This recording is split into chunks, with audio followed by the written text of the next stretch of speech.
જય જવાન જય કિસાન। આપ જોઈ શકો છો મારા ભીંડાની ખેતી જે બીજા મહિનાની 30 તારીખે વાવણી કરી હતી અને આજે આટલો સમય થયો હોવા છતાં એકદમ હર્યુભર્યું ફાર્મ લાગે છે। થોડું નિંદામણ છે, બાકી કોઈ પ્રશ્ન નથી। હવે આ એક છોડ આપણે જોઈ શકીએ છીએ કે આ છોડ છે, એક જ છોડ છે। પિનલબેન થોડો અહીંયા લાવો, એક જ છોડ છે। 1 2 3 4 ડાળી છે ઉપર આવતા એની કેટલી 4 ડાળી છે એક જ। અને ભીંડાનું વાવેતર બિલકુલ આછું કરેલું હોવાના કારણે 5 ફૂટનું અંતર છે, 4 ડાળી છે। અને જો આ ભીંડાની સંખ્યા પણ આપ જોઈ શકો છો, આટલા ભીંડા તૂટી ગયા છે। એક છોડ ઉપરથી 70 80 100 ભીંડા તૂટ્યા છે, છતાં પણ એકદમ ગ્રીન છે ભીંડા અને હજુ પણ સારી આવક છે। ભાવ પણ 30 થી 40 રૂપિયાના ભાવ પણ છે। તો ભીંડાની ખેતી સરળ ખેતી છે, પણ ભીંડામાં મુખ્ય કાળજી એક જ હોય છે, થ્રિપ્સ હોય છે તો એનો માટેની દવાનો સ્પ્રે કરવાની જરૂર હોય છે, બસ બીજી કોઈ કાળજી લેવાની જરૂર નથી।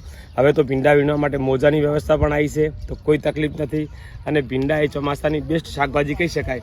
તો તમે પણ ભીંડાની ખેતી કરો અને તમારી આવક બમણી કરો। જય જવાન જય કિસાન।